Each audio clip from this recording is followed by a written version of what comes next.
Hello friends, welcome to the online YouTube channel of Revolution IAS, an initiative of Raj Malhotra's IAS। आज हम discuss करने वाले हैं बहुत ही इंपॉर्टेंट टॉपिक यूपीएससी ऑप्शनल के political science और इंटरनेशनल रिलेशंस का सिलेबस। अब जैसा कि आप लोगों को पता है अभी यूपीएससी के मेंस चल रहे हैं। यूपीएससी यूपीएससी का मेंस का एग्जाम पैटर्न जो होता है इसमें टोटल 9 पेपर होते हैं रिटन। इन 9 पेपर में से हिंदी और इंग्लिश लैंग्वेज पेपर्स को हटा दें तो 7 पेपर बचते हैं। 7 पेपर स्कोरिंग होते हैं, है ना। इनमें आपको मार्क्स लाने होते हैं जो रैंक डिसाइड करते हैं। 7 में से एक जीएस का पेपर होता है, एक ऐसे का पेपर होता है, 4 जीएस के पेपर होते हैं और 2 ऑप्शनल के पेपर होते हैं। ये 2 ऑप्शनल के जो पेपर होते हैं इनका टोटल वेटेज होता है 500 मार्क्स का, 250 ईच। इन मार्क्स से, इसके स्कोर से आपका रैंक बहुत ज्यादा डेविएट करता है, बहुत ज्यादा डिसाइडिंग फैक्टर होता है। तो आज हम डिस्कस करने वाले हैं पॉलिटिकल साइंस ऑप्शनल के लिए। तो पॉलिटिकल साइंस ऑप्शनल एक बहुत ही सॉट आफ्टर ऑप्शनल है अभी के टाइम में। और ऑप्शनल लेने से पहले ये देखना होता है कि आपका इंटरेस्ट है, दूसरा रिजल्ट आ रहे हैं। तो इसमें कंसिस्टेंटली काफी सारे टॉपर्स रहे हैं जो हर साल यूपीएससी के रिजल्ट में टॉप 10 में कोई ना कोई इस ऑप्शनल से रहता है। मतलब कि इसका स्कोरिंग पोटेंशियल अच्छा है। अब एक बार और बात करते हैं कि सिलेबस में पहले तो हम ब्रॉड वे में देखेंगे कि क्या क्या टॉपिक्स हैं। तो यूपीएससी के ऑप्शनल में 2 पेपर होंगे। पेपर वन में पार्ट ए और बी में डिवाइडेड होता है। तो पार्ट ए होता है पॉलिटिकल थ्योरी, है ना, और पार्ट बी होता है इंडियन गवर्नमेंट एंड पॉलिटिक्स, इसको शॉर्ट में बोलते हैं IGP. This is part B of the paper one and this is part A of the paper one. Political theory और आईजीपी पढ़ना होता है। इनमें अभी हम डिटेल में जाएंगे बट ये अभी ब्रॉड क्लासिफिकेशन है। सेम इसी तरीके से पेपर 2 की बात करें तो पेपर 2 में कंपेरेटिव पॉलिटिक्स और ग्लोबल पॉलिटिक्स या इंटरनेशनल पॉलिटिक्स होता है पार्ट ए में पेपर 2 के, है ना। ये पेपर 2 का पार्ट ए होता है। सेम वे में इंडिया एंड द वर्ल्ड, इसको बोल सकते हैं भारत और उसके दुनिया भर के देशों के साथ किस प्रकार के संबंध है, ये पढ़ना होता है हमें पेपर 2 के पार्ट बी में। ठीक है। तो इस तरीके से 4 इसको भाग में डिवाइड कर दिया जाता है पूरे पेपर 1 और 2 के सिलेबस को। Part A, part B, same paper 2 का part A comparative politics and global politics और part B India and the world. Okay. अब इसमें पेपर 1 का जो सिलेबस है political theory and Indian government and politics, ये बहुत ज्यादा मेनली कॉन्सेप्चुअल और स्टैटिक होता है। इसमें आप पढ़ेंगे पॉलिटिकल फिलोसोफर्स, इंडियन फिलोसोफर्स, प्लेटो से लेके सारे के सारे फिलोसोफर्स जो हमारे मॉडर्न टाइम के रेनेसां के, प्लेटो, सोक्रेटिस, मैकियावेली, अरिस्टोटल, उसके बाद John Locke, JS Mill, Karl Marx, इस तरीके के philosophers, Indian thinkers like Gandhi, Kautilya, इनके बारे में पढ़ना होता है। तो ये काफी ज्यादा कॉन्सेप्चुअल और स्टैटिक होता है। जबकि पेपर 2 जो है जिसमें ग्लोबल पॉलिटिक्स है, जैसे अभी इसराइल और पैलेस्टीन इशू चल रहा है तो उसके लेटेस्ट क्या करंट डेवलपमेंट्स होंगे वो भी आपको पता होने चाहिए। तो पेपर 2 जो है उसमें ज्यादा फोकस रहता है कॉन्टेम्पररी इवेंट्स के प्रति, और इसमें आपको अपडेटेड रहना पड़ता है। इसमें आपको न्यूज़पेपर पढ़ना और करंट में जो भी चीजें हो रही, जैसे रशिया यूक्रेन वॉर में कोई नया डेवलपमेंट है ना, तो वो आपको ध्यान में रखना पड़ेगा। अब पीएसआईआर ऑप्शनल में आपको हर पेपर का एक एक सेक्शन, टोटल 4 सेक्शन होते हैं, इनको कॉम्प्रिहेंसिवली डील करना पड़ेगा। ये टोटल वेटेज आपको 1750 नंबर का जो मेंस होता है उसमें से 500 नंबर, 250 नंबर का एक पेपर, 500 मार्क्स का वेटेज होता है ऑप्शनल में। And if you are scoring 300 plus तो कंसीडर इट कि आपका नाम लिस्ट में आने की प्रोबेबिलिटी बहुत ज्यादा बढ़ जाती है ऑप्शनल में अच्छा स्कोर करने से। ओके। तो अब हम इसको स्टार्ट करते हैं सिलेबस को। पहले इससे पहले देखते हैं कि पीएसआई और ऑप्शनल के एडवांटेजेस क्या है अगर आप ये ऑप्शनल को चूज करते हैं। क्योंकि कई लोगों के, कई स्टूडेंट्स के मन में ये डाउट रहता है कि ऑप्शनल कौन सा लें और क्यों लें, है ना। तो एक बात करते हैं कि क्या जनरल फैक्टर्स कंसीडर करने हैं, फिर हम सिलेबस पे आते हैं। सबसे पहले तो इंटरेस्ट और पैशन। वही ऐसा ऑप्शनल लें जिसमें आपको इंटरेस्ट हो, है ना। सपोज आप का you have a technical band of mind, आप इलेक्ट्रिकल इंजीनियरिंग करी हुई है आपने और आपको उसमें बहुत इंटरेस्ट है, और आप ऐसा ऑप्शनल ले लेते हैं जो ह्यूमैनिटीज वाला है, जैसे फिलोसफी, पॉलिटिकल साइंस, सोशियोलॉजी, ऐसे, तो आपको उसमें इंटरेस्ट नहीं आएगा। या फिर आप इसका उल्टा हो जाए कि आपने भाई ह्यूमैनिटीज से पढ़ाई की है हमेशा और आप मैथमेटिक्स ऑप्शनल ले लें, तो वो नहीं कर सकते। आपका इंटरेस्ट होना चाहिए पहली बार, क्योंकि ऑप्शनल में आपको काफी ज्यादा डेप्थ में पढ़ना है और काफी इंटरेस्ट रहेगा तो आप उसमें काफी ज्यादा पढ़ाई भी कर सकते हैं। दूसरी चीज स्कोरिंग पोटेंशियल देखना है। स्कोरिंग पोटेंशियल बोले तो कि उसमें मार्क्स या जनरल एवरेज स्कोर क्या आ रहा है। जैसे इसका एक तरीका होता है कि यदि कंसिस्टेंसी के साथ उसमें कोई ना कोई हर साल टॉपर निकल रहा है, तो वो स्कोरिंग पोटेंशियल दिखाता है कि हाँ भाई उसमें आ रहे हैं।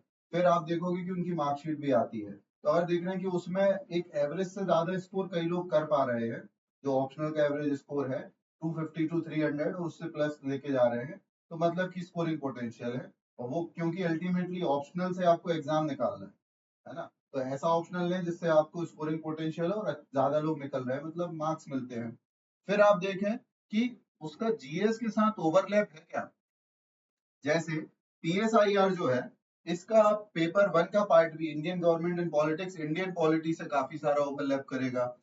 जीएस टू में आईआर पढ़ना पड़ेगा, 50 नंबर के आईआर के क्वेश्चन आते हैं जीएस टू में और प्रीलिम्स में भी आता है।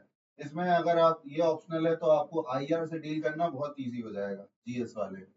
फिर गवर्नेंस का टॉपिक भी इसमें आपका कुछ कवर होगा। साथ ही साथ जीएस वन में, जीएस वन फॉर प्रीलिम्स इसमें पॉलिटी कवर करेगा। इसी के साथ जीएस फोर ऐसे एथिक्स, एथिक्स में ये ऑप्शनल काफी हेल्प करता है, क्योंकि इसमें आपको बहुत सारी फिलोसफी और फिलोसोफर्स के आइडियाज आप जानने लगते हैं। तो आपके पास रेडीमेड कोट्स, कोटेशंस होते हैं ऐसे के पेपर के लिए, क्योंकि ऐसे में फिलोसफी और पॉलिटी एक इम्पोर्टेंट पार्ट बनाता है। तो इसमें भी हेल्प करता है, साथ में ऐसे के पेपर में भी काफी हेल्प मिलता है पीएसआईआर के ऑप्शनल से। कोई ना कोई ऐसे, मैं आपको इंडिया का इंटरनेशनल रिलेशंस वाला डायनेमिक्स ओपन करना रहेगा। आईआर से डायरेक्टली क्वेश्चंस भी आते हैं, ऐसे के पेपर में टॉपिक्स आते हैं, और जो फिलोसॉफिकल ऐसे होते हैं उनको डील करना। For example in UPSC civil services mains ऐसे पेपर 2023, यूपीएससी ने हीगल से, हीगल जो एक बहुत फेमस रशियन फिलोसोफर रहे हैं, उनके कोट से क्वेश्चन पूछ लिया था। कार्ल मार्क्स के कोटेशन से क्वेश्चंस पूछे गए हैं। अब आपको, अगर आप पीएसआईआर के स्टूडेंट हैं तो आपको उनका मीनिंग पता रहेगा, है ना, और आपको उनको डील करना रिलेटिवली इजी हो जाएगा। फिर ये देखना जरूरी होता कि भाई स्टडी मटेरियल अवेलेबल है कि नहीं मार्केट में। आप कोई ऐसा ऑप्शनल लेते हैं जिसका, जो ज्यादा संख्या में लोग नहीं लेते हैं, उसका मटेरियल इजीली नहीं मिलेगा। वहीं जब हम पॉलिटिकल साइंस की बात करते हैं तो ये बहुत ही सॉर्ट आफ्टर ऑप्शनल है और इसका मटेरियल इजीली अवेलेबल हो जाता है ना। कई सारी किताबें, हम आखिरी स्लाइड में मटेरियल की बात भी करेंगे। फिर करंट अफेयर्स, अगर आपको पढ़ना पसंद है, वैसे आप यूपीएससी की तैयारी कर रहे हैं तो करंट अफेयर्स पे आपकी कमांड होनी आवश्यक है, प्रीलिम्स में भी। तो करंट अफेयर्स यहाँ पर काफी काम में आता है ना। आपको करंट अफेयर्स पर कमांड है तो पीएसआईआर एक बहुत ही डायनेमिक सब्जेक्ट भी है। इसमें एक तरफ बात करें तो फिलोसोफर्स, प्लेटो, सोक्रेटिस, एरिस्टोटल जैसे फिलोसोफर्स पढ़ने हैं, वहीं दूसरी तरफ आपको अभी रशिया और यूक्रेन का क्या इशू चल रहा है, इसराइल ने लेबनान में हिजबुल्लाह को क्यों, कैसे काउंटर किया, ये सब चीजें भी पढ़नी है। तो it is a combination both static and dynamic part. फिर करियर अपॉर्चुनिटीज देख सकते हैं, है ना। जैसे मैंने इसमें साथ में यूजीसी नेट का एग्जाम क्लियर किया, तो अब आप पॉलिटिकल साइंस में साथ में, क्योंकि ये बहुत मतलब ज्यादातर ह्यूमैनिटीज कॉलेज में ये डिपार्टमेंट, ये सब्जेक्ट मिल जाएगा, तो आपके पास एक ऑल्टरनेट करियर अपॉर्चुनिटी होती है। आप चाहे तो टीचिंग फील्ड में जा सकते हैं, इसके साथ में आप डिप्लोमेसी की फील्ड में, आईआर की फील्ड में, इंटरनेशनल ऑर्गेनाइजेशन के साथ काम करने, साथ में आप पॉलिटिकल एनालिस्ट भी बन सकते हैं। आजकल कई सारी पॉलिटिकल पार्टीज अपने साथ में पॉलिटिकल साइंस से ग्रेजुएट्स को जो स्ट्रेटजीज बनाते हैं उनको हायर करती है, तो आपके साथ कई करियर अपॉर्चुनिटीज ओपन हो जाती हैं। और साथ में इंटरडिसिप्लिनरी नेचर भी एक बहुत जरूरी सब्जेक्ट है, क्योंकि इसमें आप ना सिर्फ पॉलिटिक्स पढ़ेंगे। ये बहुत गलत सोच है कि इस पॉलिटिकल साइंस में सिर्फ पॉलिटिक्स होती है, ऐसा नहीं है। इसमें कई सारे विषयों का समागम है, जैसे हिस्ट्री, हिस्ट्री के बारे में भी आपकी नॉलेज बढ़ेगी, आपका स्पेशली वर्ल्ड हिस्ट्री पर काफी अच्छा कमांड हो जाएगा। फिर सोशियोलॉजी की फील्ड के बारे में भी आपको पढ़ना पड़ेगा। पॉलिटिकल सोशियोलॉजी अपने आप में एक सब डिसिप्लिन है। इकोनॉमिक्स के बारे में पॉलिटिकल इकोनॉमी, कार्ल मार्क्स है या सोशलिज्म है, ये सब इनके बारे में जानकारी, और लॉ के बारे में भी आपको जानकारी हो जाएगी। आईजीपी का पूरा पेपर है इसमें, है ना। तो ये सब चीजें हैं जो इसको एक पीएसआईआर को एक शॉर्ट आफ्टर ऑप्शनल बनाती है। अब हम सिलेबस की बात करते हैं। तो सिलेबस में पेपर 1 से शुरू करेंगे। पीएसआईआर के पेपर 1 को डिवाइड कर दिया जाता है कई सारे सेक्शंस में। वैसे पार्ट ए और बी में यूपीएससी ने डिवाइड किया है ना। तो पार्ट ए में बात करें तो इसमें पॉलिटिकल थ्योरी, है ना। फिर पार्ट बी में Indian political thought, western political thought, sorry part A में ही इंडियन पॉलिटिकल थॉट, थिंकर्स इसमें आते हैं, वेस्टर्न थिंकर्स आते हैं, और कंपैरेटिव पॉलिटिक्स वाले कुछ टॉपिक्स आते हैं, है ना। इनको हम डिटेल में डिस्कस करते हैं। जैसा यूपीएससी ने सिलेबस दिया है, इसमें मैंने बस यूपीएससी के सिलेबस में ये जो मैक्रो और माइक्रो टॉपिक इस तरीके से डिवाइडेड नहीं है, तो उसको थोड़ा सा समझ के लिए इजी बनाया गया है यहाँ पे, मैक्रो टॉपिक्स और माइक्रो टॉपिक्स। तो पहला टॉपिक लिखा हुआ है पॉलिटिकल थ्योरी, है ना। ये सबसे बेसिक टॉपिक होता है पॉलिटिकल, ये काफी थ्योरेटिकल टॉपिक है, स्टैटिक है।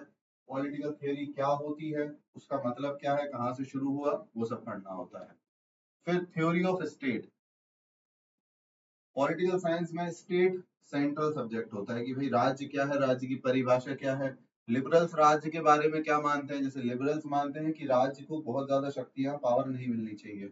फिर नियो लिबरल्स का क्या मानना है, मार्क्सिस्ट पर्सपेक्टिव क्या कहता है, प्लूरलिस्ट क्या कहते हैं, फेमिनिस्ट क्या कहते हैं, है ना, स्टेट के बारे में ये।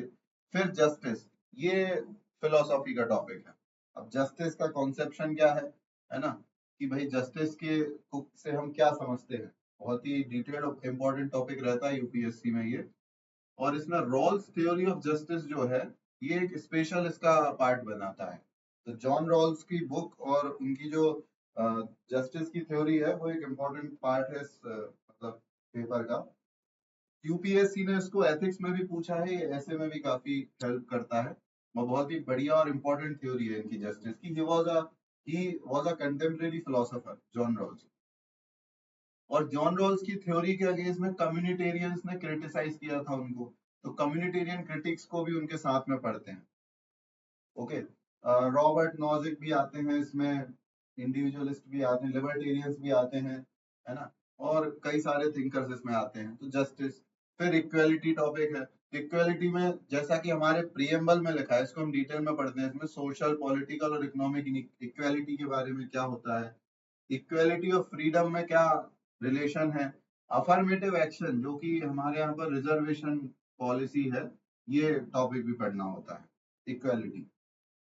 फिर राइट्स, अधिकार के बारे में, तो राइट्स का क्या मतलब है, इस पर क्या क्या थ्योरीज हैं, अलग अलग प्रकार के राइट्स क्या होते हैं, और ह्यूमन राइट्स के कॉन्सेप्ट को स्पेशली यूपीएससी ने बोला है कि हमें स्टडी करना है राइट्स के बारे में। फिर ये एक बहुत ही इंपॉर्टेंट टॉपिक है इसमें, डेमोक्रेसी। अब डेमोक्रेसी के ऊपर क्लासिकल थ्योरीज क्या है, जो एंशियंट ग्रीस से लेकर मॉडर्न थिंकर्स जॉन जेएस मिल और अलग अलग जो थिंकर्स रहे हैं, जॉन लॉक, इन लोगों ने क्या बोला है। फिर कंटेम्प्रेरी क्या क्या थ्योरीज हैं डेमोक्रेसी के ऊपर, अमर सेन, जॉन रॉल्स, इन सब ने क्या विचार रखे हैं। अलग अलग मॉडल्स क्या होते हैं डेमोक्रेसी के, जैसे रिप्रेजेंटेटिव डेमोक्रेसी क्या होती है, पार्टिसिपेटरी क्या होती है, और डेलिबरेटिव डेमोक्रेसी क्या होती है। ओके, तो वहां से डेमोक्रेसी के बारे में ये कंपेरेटिवली एक आपको पढ़ना है। इंडियन डेमोक्रेसी के बारे में पेपर 1 पार्ट बी में रहेगा, ये पेपर 1 पार्ट ए है, इसमें ग्लोबल एंगल से पढ़ना होता है। फिर कॉन्सेप्ट ऑफ पावर, अब पावर के टॉपिक में हेजेमनी की थ्योरी, हेजेमनी क्या होती है वो पढ़ना रहता है, आइडियोलॉजी के बारे में और लेजिटिमेसी के बारे में।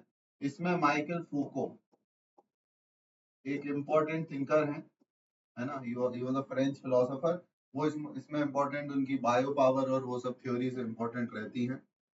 फिर political ideologies, there is a spelling mistake, political ideologies, इसमें लिबरलिज्म, सोशलिज्म, है ना, उदारवाद क्या होता है, समाजवाद क्या होता है, मार्क्सवाद क्या होता है, फासीवाद क्या होता है, फासिज्म, है ना, गांधीइज्म एंड फेमिनिज्म, ये आइडियोलॉजीज हैं।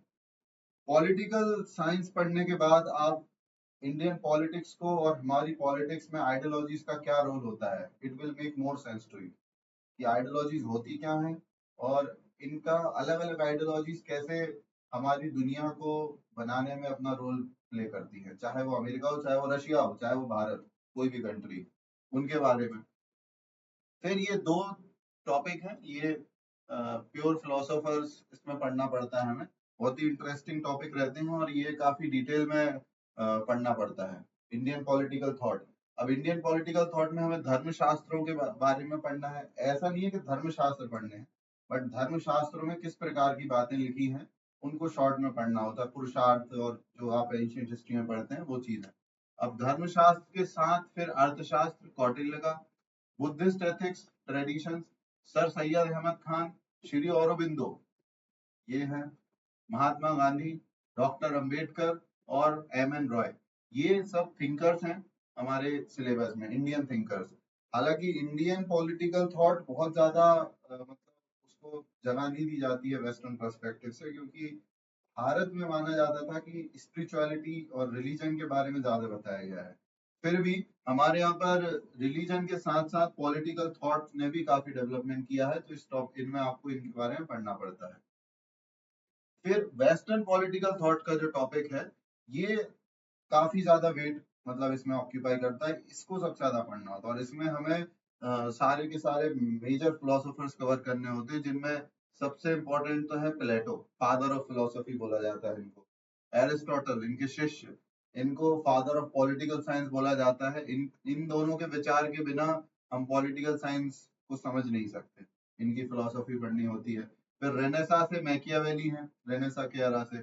फिर मॉडर्न टाइम में थॉमस हॉब्स, जॉन लॉक, है ना, जेएस मिल, कार्ल मार्क्स, ये सब 19th सेंचुरी के थिंकर्स हैं, 17 से 19th सेंचुरी के थिंकर्स हैं। इनमें कार्ल मार्क्स जो है, ये इनका खास प्रभाव है वर्ल्ड हिस्ट्री पर भी, सोशोलॉजी पर, सोशलिज्म पर भी। मार्क्सिस्ट आइडियोलॉजीज अपने आप में बहुत ही डेप्थ इन डेप्थ मतलब इलेबोरेट काफी स्कूल है बहुत बड़ा, और पूरे के पूरे पॉलिटिक्स पे और पॉलिटिकल थ्योरी पे सब्जेक्ट से लेकर प्रैक्टिस प्रैक्टिस पर तक पॉलिटिक्स के इनका गहरा प्रभाव देखने को मिलता है। Karl Marx, Antonio Gramsci, Gramsci was a neo Marxist इनके बारे में, और Hannah Arendt, Hannah Arendt is the only female philosopher और thinker in our syllabus. Hannah Arendt, she was a American, German American Jewish, तो इनके बारे में पढ़ना था। ये पूरा का पूरा पेपर वन पार्ट ए था, पेपर वन पार्ट ए का सिलेबस है। अब जिसमें मेन पोर्शन रहता है वेस्टर्न फिलोसोफर्स, वो काफी इंपॉर्टेंट पोर्शन कवर करते हैं उसमें। अब हम बात करते हैं पेपर वन के पार्ट बी की। पेपर वन का पार्ट बी, इसको शॉर्ट में बोलते हैं IGP, Indian government and politics. ये काफी ज्यादा ओवरलैप करता है इंडियन पॉलिटी, जीएस वाले इंडियन पॉलिटी से। शुरुआत में पहला टॉपिक जो दिया है यूपीएससी ने वो इंडियन नेशनलिज्म, ये मॉडर्न हिस्ट्री से ओवरलैप करेगा। इसके इस टॉपिक के लिए आप विपिन चंद्रा की बुक भी रेफर कर सकते हैं। इसमें इंडिया के फ्रीडम स्ट्रगल की क्या क्या पॉलिटिकल स्ट्रेटजीज थी, जैसे कॉन्स्टिट्यूशनलिज्म क्या था, फिर मास सत्याग्रह तक हम कैसे आए, गांधीयन एरा कहाँ से शुरू होता है और उसमें क्या खास बात थी, नॉन कोऑपरेशन मूवमेंट और सिविल डिसोबीडियंस मूवमेंट, और इनके कॉन्सेप्ट का मतलब क्या होता है ना। इसमें आपको फैक्चुअल इंफॉर्मेशन कवर नहीं करनी है, वो आपको जीएस में करनी रहेगी। यहाँ पर आपको करना है कि उनका मतलब क्या होता है, अलग अलग स्कॉलर्स ने उनका क्या मीनिंग बताया है, और इन शब्दों के पीछे क्या कारण है, क्या स्ट्रेटेजीज हमने अपनाई उस समय। फिर साथ में रिवॉल्यूशनरी और मिलिटेंट मूवमेंट्स, जिसमें भगत सिंह कल्ट और वो सब आते हैं, उनके बारे में। फिर पीजेंट एंड वर्कर्स मूवमेंट, किसानों के क्या आंदोलन चले उस समय, लेबर क्लास के क्या आंदोलन चले, वो सब पढ़ना होता है इसमें। अब साथ ही साथ आपको इंडियन नेशनल मूवमेंट पे अलग अलग पर्सपेक्टिव पढ़ने होते हैं, बहुत ही इंटरेस्टिंग टॉपिक है। इसमें हमें ये पता चलता है कि एक तरफ गांधीवादी आंदोलन चल रहा था, गांधी जी का जो आंदोलन था वो आंदोलन एक पक्ष था फ्रीडम स्ट्रगल का, वैसे ही कुछ एक दलित मूवमेंट था, दलित पर्सपेक्टिव है, लिबरल पर्सपेक्टिव है, मार्क्सिस्ट पर्सपेक्टिव है एम एन रॉय का। उन सबके अलग अलग पर्सपेक्टिव से आप देख पाएंगे कि फ्रीडम स्ट्रगल का क्या क्या मतलब था। इसमें लिबरल, सोशलिस्ट एंड मार्क्सिस्ट, फिर रेडिकल ह्यूमनिज्म और Dalit perspective. Radical humanism perspective M N Roy का है ना, तो इनके बारे में भी हम पढ़ेंगे। और दलित पर्सपेक्टिव क्या था, तो ये सब अलग अलग पर्सपेक्टिव। तो ये मॉडर्न हिस्ट्री से टॉपिक है। अब यहाँ से इंडियन पॉलिटी वाले जो टॉपिक्स हैं जिनको ऑप्शनल ऑब्वियसली डिटेल में डील करना पड़ता है। तो पहले तो मेकिंग ऑफ द कॉन्स्टिट्यूशन। अब ब्रिटिश रूल की क्या क्या लीगेसीज हैं वो देखेंगे। इंडिया में पावर्टी या एग्रीकल्चर सेक्टर में जो समस्या है वो उस समय की लीगेसी मानी जाती है, तो वो सोशियो पॉलिटिकल पर्सपेक्टिव्स अलग अलग क्या है ना। फिर टॉपिक आता है salient features of the constitution. Salient features में कॉन्स्टिट्यूशन के पहले तो प्रियम्बल। प्रियम्बल पर क्या क्या स्कॉलर्स के विचार हैं वो पढ़ेंगे। फिर fundamental rights, duties, BPSP, parliamentary system and amendment procedures, साथ में जुडिशियल रिव्यू का कॉन्सेप्ट क्या है और बेसिक स्ट्रक्चर डॉक्ट्राइन क्या है। ये सभी टॉपिक्स हम जीएस में भी पढ़ते हैं, है ना। ऑप्शनल में बस वो तो पढ़ना ही है, उसके साथ में आपको कुछ बेसिक केसेस डील करने पड़ेंगे, केस जुडिशरी के जजमेंट्स, साथ में कुछ स्कॉलर्स के क्या क्या पर्सपेक्टिव है उनको लेके, ताकि आपकी समझ और ज्यादा गहरी हो उस विषय पे। तो ये टॉपिक्स हुए। फिर principal organs of the government. अब इसमें यूनियन गवर्नमेंट की बात है पहले। तो यूनियन गवर्नमेंट में फिर एनविसाज रोल और actual working of the executive, legislature and judiciary. Envisaged role मतलब इसमें ऑप्शनल में आपको पढ़ना रहेगा कि संविधान ने उनसे क्या एक्सपेक्ट किया था और वो कर क्या रहे हैं, है ना। एग्जीक्यूटिव को क्या करने का रोल दिया गया था in our constituent assembly, in the constitution, और इन प्रैक्टिस क्या है। इसमें आपको एक्सपर्ट्स के विचार कोट करने रहेंगे, जैसे डी बासु हैं, सुभाष कश्यप हैं, है ना, या अलग अलग जुडिशरी के मेंबर्स, एग्जीक्यूटिव के मेंबर, तो वो पढ़ना रहेगा। फिर स्टेट गवर्नमेंट का सेम एनविसाज रोल और actual working of executive, legislature and high courts, है ना। सेम ये सेंट्रल लेवल पे, स्टेट लेवल पे, तो इनके बारे में पढ़ना रहेगा। फिर टॉपिक है ग्रास रूट डेमोक्रेसी का। ग्रास रूट डेमोक्रेसी में आपको पंचायती राज एंड म्युनिसिपल गवर्नमेंट के बारे में पढ़ना है। पंचायती राज का टॉपिक इसमें बहुत अच्छे से पढ़ना होता है। पंचायती राज में आपको ऐसे में भी यूजफुल रहता है, जीएस में भी यूजफुल रहता है, जीएस 1 में, 2 में, 3 में, एथिक्स में। ये टॉपिक, इसमें आप अलग अलग रिपोर्ट्स के बारे में भी पढ़ेंगे कि पंचायती राज पर किसने क्या बोला, उसका एवोल्यूशन कैसे हुआ, वो सब चीज है। फिर 73rd और 74th अमेंडमेंट का सिग्निफिकेंस क्या है, और इंडिया में ग्रास रूट मूवमेंट्स, जो जमीनी स्तर पे जो भी आंदोलन हुए हैं उनके बारे में जानकारी रखनी है ना। फिर यूपीएससी ने बोला है कि स्टैट्यूटरी इंस्टीट्यूशंस और कमीशंस भी आपके सिलेबस में है। इसमें election commission of India, CAG, finance commission, UPSC, state PSC, national commission for schedule caste, schedule tribes and backward classes वगैरह के बारे में। इसमें बैकवर्ड क्लास मेंशन नहीं है क्योंकि तब अमेंडमेंट नहीं हुआ था, स्टैट्यूटरी इंस्टीट्यूशन था तब, कॉन्स्टिट्यूशनल नहीं था। फिर विमेन और नेशनल ह्यूमन एनएचआरसी के बारे में, national commission for minorities and backward class commission, यहाँ पर है ना, ये कॉन्स्टिट्यूशनल स्टेटस अब मिल चुका है, तो ये और इम्पोर्टेंट हो गए हैं, तो इनके बारे में पढ़ना रहेगा, बेसिक इंफॉर्मेशन क्या इनका काम है सब। फिर फेडरलिज्म का टॉपिक है। फेडरलिज्म का टॉपिक यूपीएससी ने एक्सपेक्ट किया है, पॉलिटिकल साइंस में बहुत इंपॉर्टेंट टॉपिक होता है कि आप थोड़ा उसको अच्छे से पढ़ें। सेंटर स्टेट रिलेशन, कि राज्य और केंद्र संबंधों में क्या क्या इवोल्यूशन हो रहा है। सबसे पहले तो कॉन्स्टिट्यूशनल प्रोविजंस क्या है इसके बारे में, फिर उसका नेचर कैसे चेंज हो रहा है विद टाइम, है ना। इसी में इंटीग्रेशनिस्ट टेंडेंसीज और साथ में रीजनल एस्पिरेशंस का क्या रोल है, कि कैसे स्टेट्स में रीजनल एस्पिरेशन की वजह से सेशनिज्म मूवमेंट बढ़ रहे हैं, अलगाववाद की प्रवृत्ति बढ़ रही है। वही क्या चीजें हैं जो हमारे भारत को एक रखे होंगे, वो भी चीजें पढ़नी है।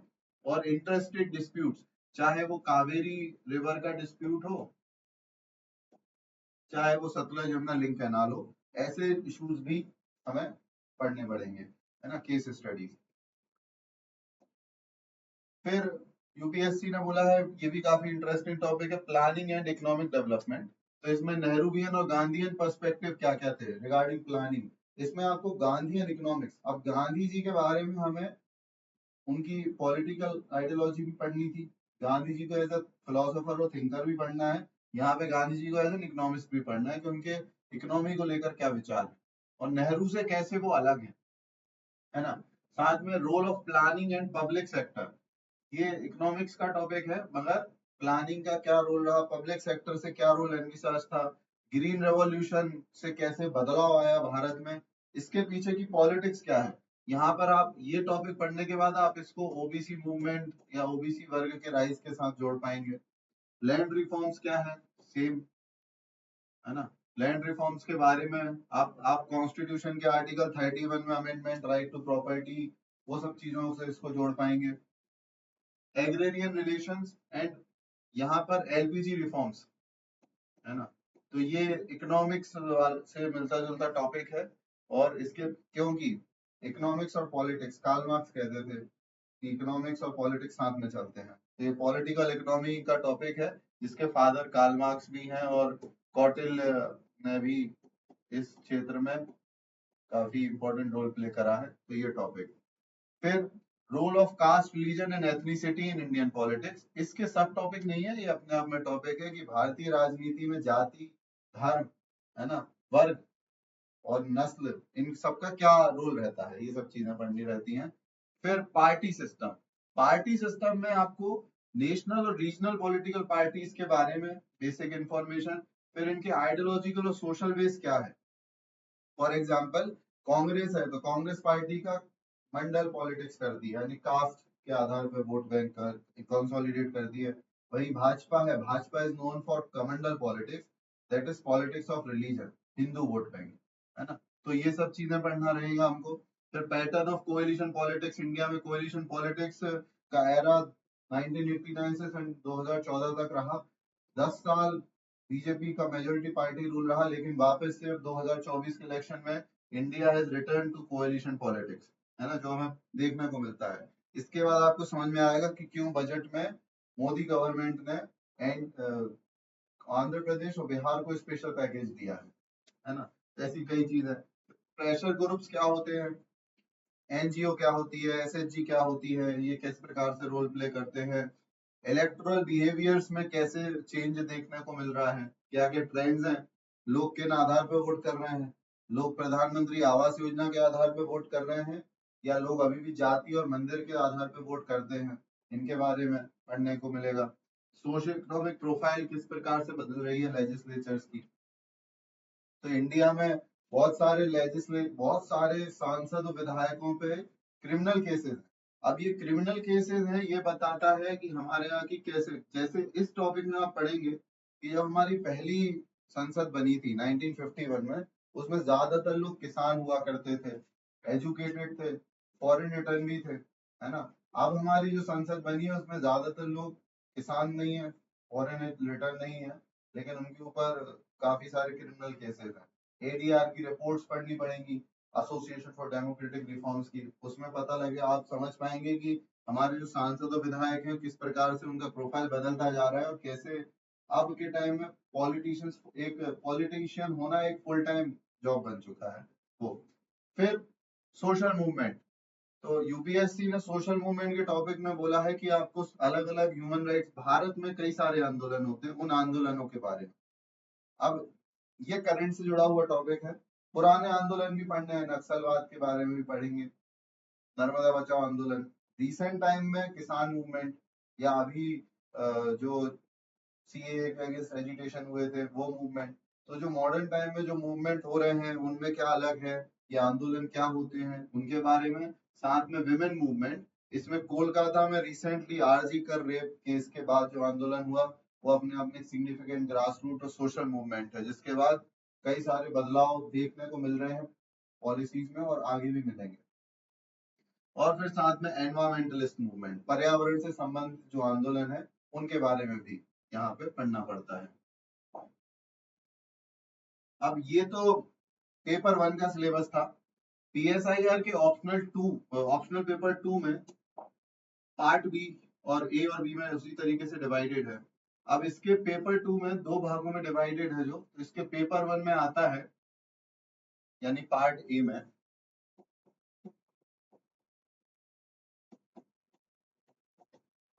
ग्लोबल पॉलिटिक्स और कंपैरेटिव पॉलिटिक्स।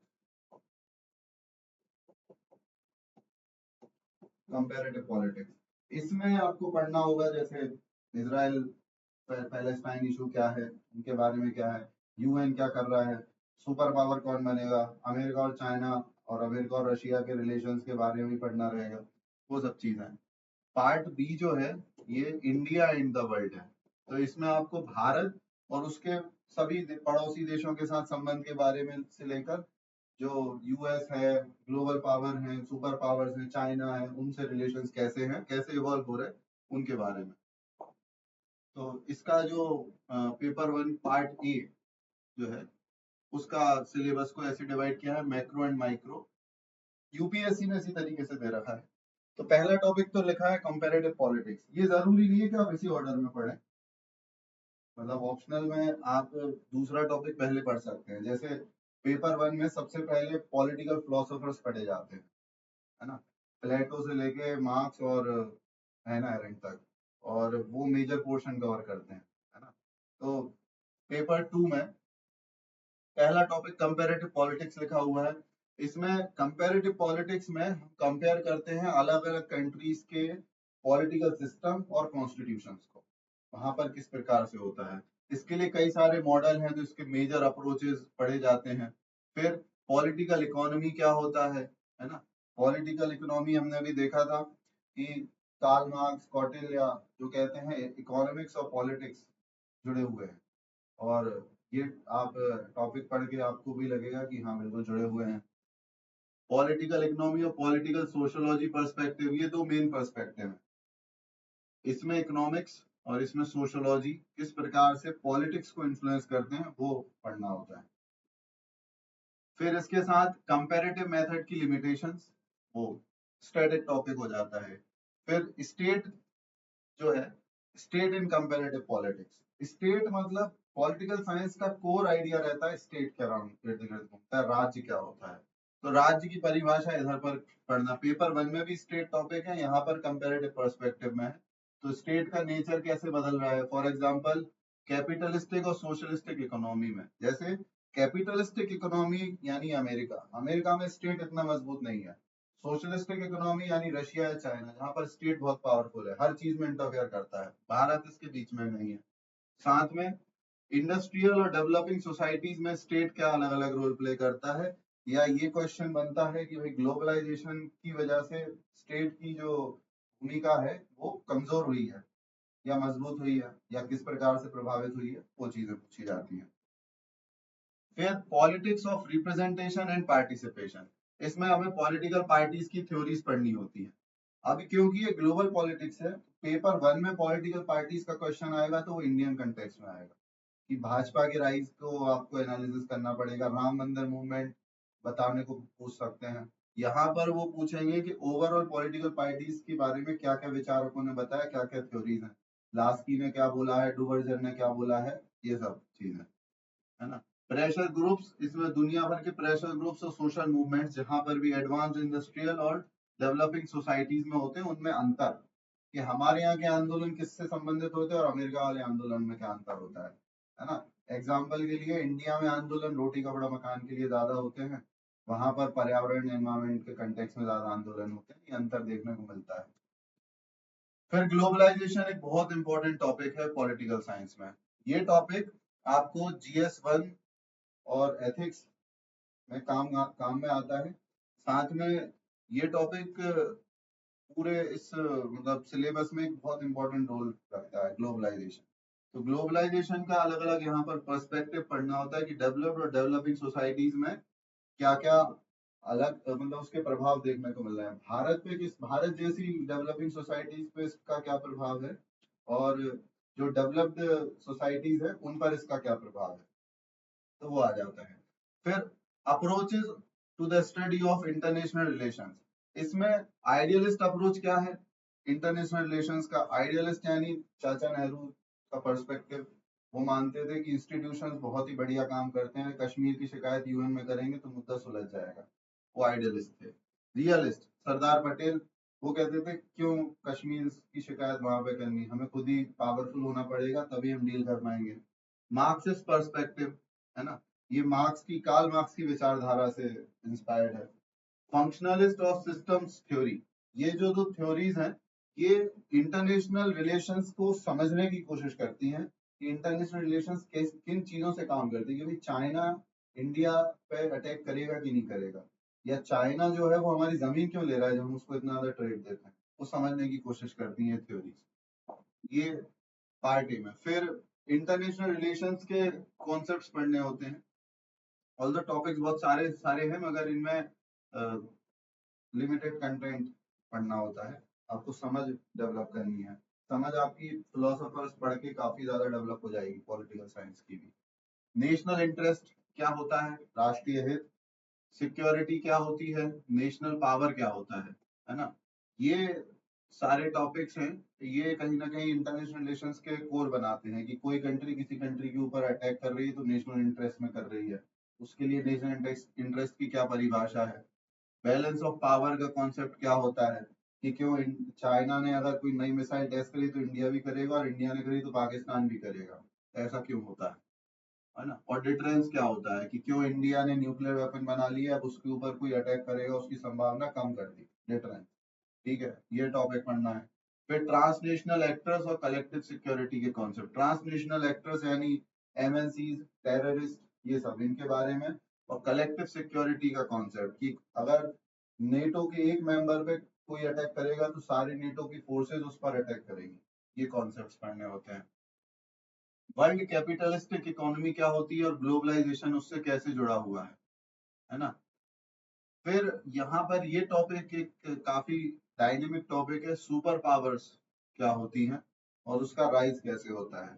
तो जैसे अभी मतलब देखा जाता है इस टॉपिक में कि हम पढ़ते हैं कि कैसे अभी हम अमेरिका की डिक्लाइन को देख रहे हैं और चाइना के राइज को देख रहे हैं, और यहाँ पर अलग अलग स्कॉलर्स के अलग अलग मत हैं कि क्या चाइना सुपर पावर बन पाएगा कि नहीं बन पाएगा, और क्या अमेरिका अपना जो सुपर पावर स्टेटस था उसको वापस से गेन करेगा। डोनाल्ड ट्रंप के इलेक्टोरल कैंपेन की मेजर थीम है make America great again, MAGA। तो वो वापस से चाहते हैं कि अमेरिका सुपर पावर के स्टेटस पे बना रहे। तो इस पर अलग अलग विचारक हैं, थिंकर्स हैं, स्कॉलर्स हैं, जिनका मानना है कि चाइना विल ओवरटेक यूएसए, कुछ का मानना है कि यूएसए सुपर पावर बना रहेगा। हमें बैलेंस्ड अप्रोच रख के इस तरह के टॉपिक को पढ़ना है। फिर स्ट्रेटेजिक और आइडियोलॉजिकल बाइपोलैरिटी। बाइपोलैरिटी यानी जब दो पावरफुल कंट्रीज होती हैं, है ना।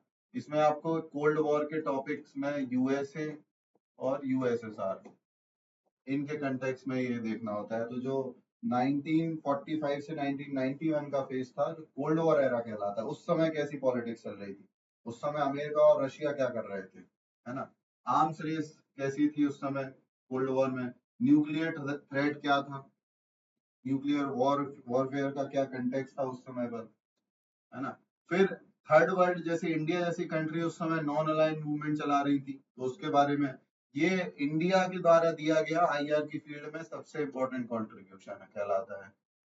गुट निरपेक्ष आंदोलन, नॉन अलाइंड मूवमेंट, इसके बारे में, इसके एम्स क्या थे, अचीवमेंट्स क्या क्या रहे।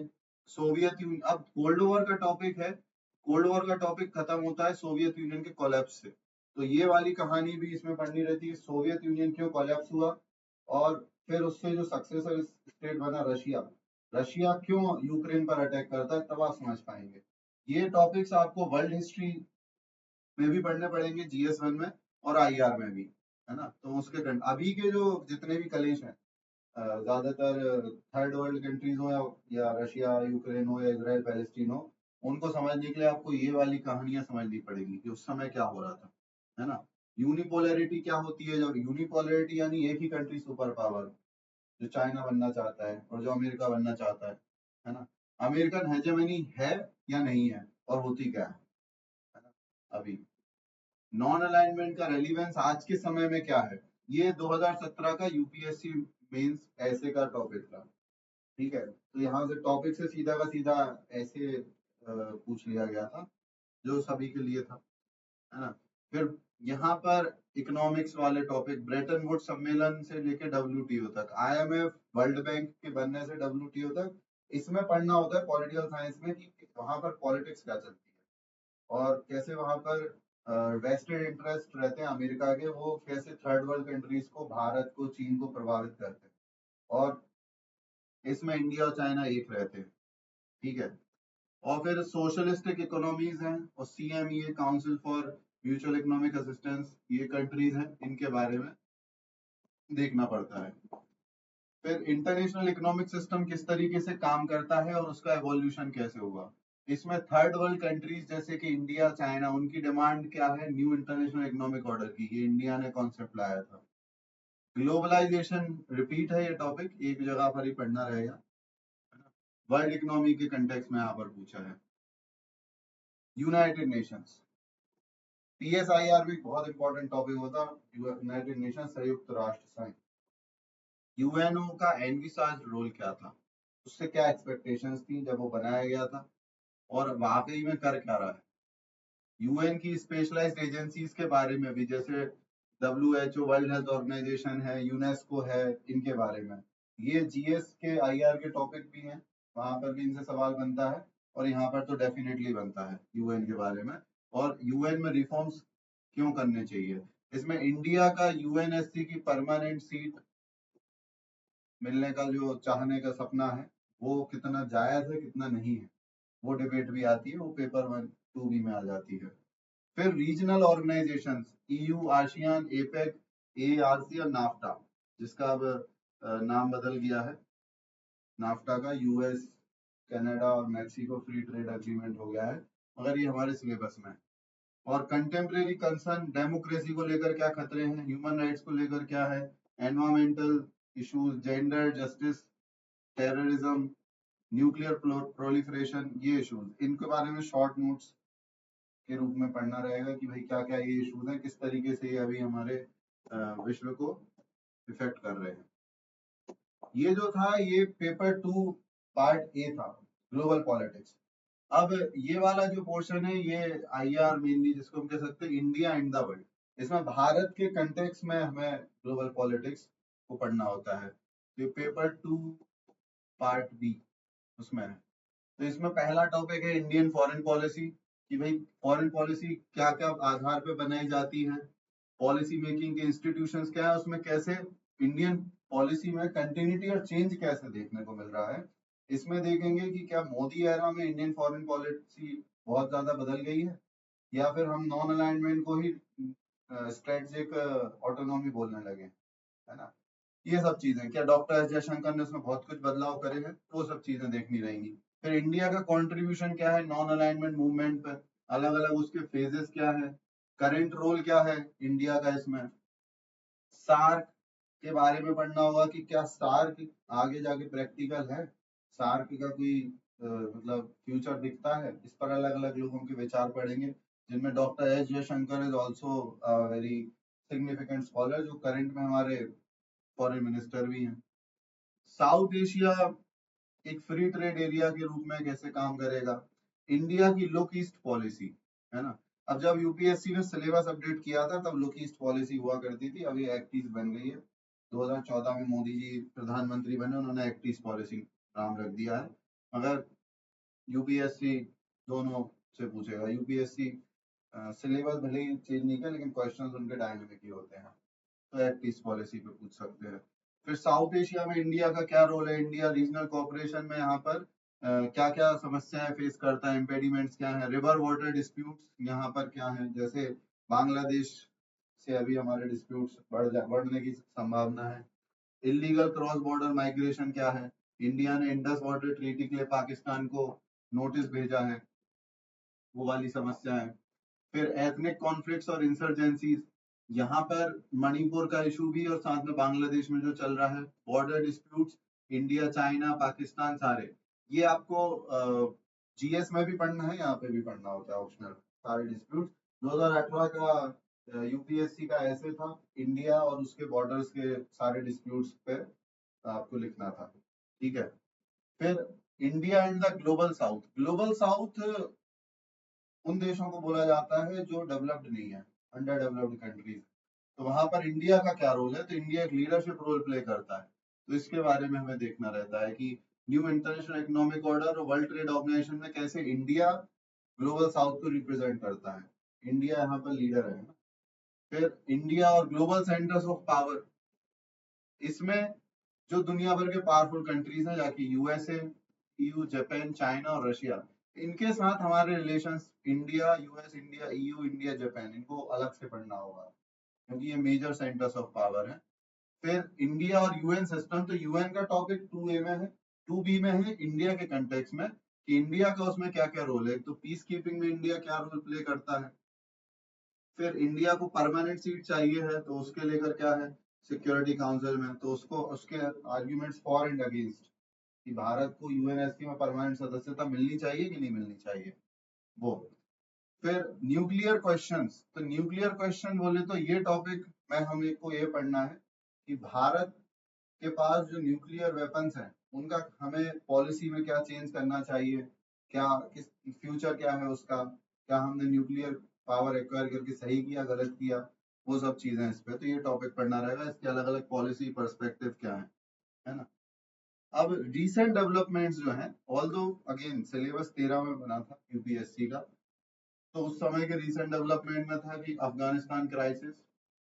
हालांकि अफगानिस्तान अभी भी क्राइसिस में है, लेकिन अभी तालिबान रूल है वहां, तो उसके कंटेक्स्ट में फिर इराक में India, Iraq, West Asia. West Asia हमें लगभग क्राइसिस चलते ही रहता है। अभी इजराइल और लेबनान युद्ध की स्थिति में है, बन रहे हैं, may be war, full fledged war हो ना हो, मगर वहां पर कोई ना कोई क्राइसिस एट अ टाइम चलता रहता है। तो इंडिया उसमें क्या करे, है ना। इंडिया का यूएस और इसराइल के साथ बढ़ते रिलेशंस जो है, ये भी एक इम्पोर्टेंट टॉपिक है। इसराइल पैलेस्टीन इशू तो मतलब एक एवरग्रीन टॉपिक है, जब से देश बना है वो इसराइल, और हमारा देश तो तब से ये चर्चा में रहते ही है। फिर न्यू वर्ल्ड ऑर्डर का भारत का विजन क्या है ना, कि भारत में न्यू वर्ल्ड ऑर्डर में क्या मानते हैं हम, कि हम जम्बू द्वीप के आर्य खंड में भारतवर्ष जो है उसकी क्या स्थिति है। हम मल्टीपोलर वर्ल्ड ऑर्डर में मानते हैं कि हम सुपर पावर बनना चाहते हैं, या हम विश्व गुरु जो बनना चाहते हैं वो क्या है ना। हम चाइना को कम्पीट कर रहे हैं, यूएस के साथ कर रहे हैं, या हम अपनी लीग में कम्पीट कर रहे हैं। तो ये सिलेबस था, काफी ब्रॉड सिलेबस है, और आप यूपीएससी से ऐसे ही एक्सपेक्ट करेंगे वैसे। फिर कुछ बुक्स है ना, लास्ट 2 मिनट में, ये जो इम्पोर्टेंट बुक्स हैं पॉलिटिकल साइंस के लिए। तो अब ऐसा है कि आपको सारी बुक्स नहीं पढ़नी, आप रेफर कर सकते हैं इग्नू का मटेरियल, है ना। तो इग्नू का मटेरियल भी रेफर कर सकते हैं, और एनसीईआरटी फॉर द स्टार्ट कर सकते हैं आप। एनसीईआरटी 12th क्लास की ग्लोबल पॉलिटिक्स की और Indian politics since independence political science की 2 एनसीईआरटी, वो रेफर कर सकते हैं, बट उससे आपको बेसिक जानकारी मिलेगी। डिटेल में जाने के लिए history of political thought, Plato to Marx, Subrata Mukherjee की, ये बुक प्रेफर करते हैं कई लोग। OP Gauba is a nice book for western political thought. Political ideologies by Andrew Heywood, Andrew Heywood की ग्लोबल पॉलिटिक्स आती है, it is a must read for paper 2A, Andrew Heywood के लिए। ओके। पॉलिटिकल थ्योरी की राजीव भार्गव, इन्होंने book लिखी है ना, ये बुक रेफर कर सकते हैं। Indian political thought, B.R. Mehta. India struggle for independence, Bipin Chandra, जो कि जीएस में मॉडर्न हिस्ट्री के लिए काफी पॉपुलर किताब है। इससे पेपर 1B का पहला टॉपिक जो है वो कवर होगा। आईजीपी के लिए, इंडियन गवर्नमेंट एंड पॉलिटिक्स के लिए BL फाडिया, है ना। वैसे जीएस के लिए लोग लक्ष्मीकांत रेफर करते हैं, लक्ष्मीकांत में जीएस के पर्सपेक्टिव से है। ऑप्शनल में थोड़ा डिटेल्ड आपको रेफर करना रहेगा। BL फाडिया इज रेफर्ड, है ना। इसके अलावा एंड्रू हेविड की ग्लोबल पॉलिटिक्स, ये जो मैं बता चुका हूँ, ये this book is more preferable, है ना। बाकी दिस इज द स्लाइड, तो आप देख सकते हैं कोई भी बुक आप जो रेफर करना चाहें इनमें से। बाकी साथ में आपको न्यूज़पेपर रीडिंग और इग्नू का material is one of the best source current को लेकर। ओके, तो थैंक यू वेरी मच, है ना।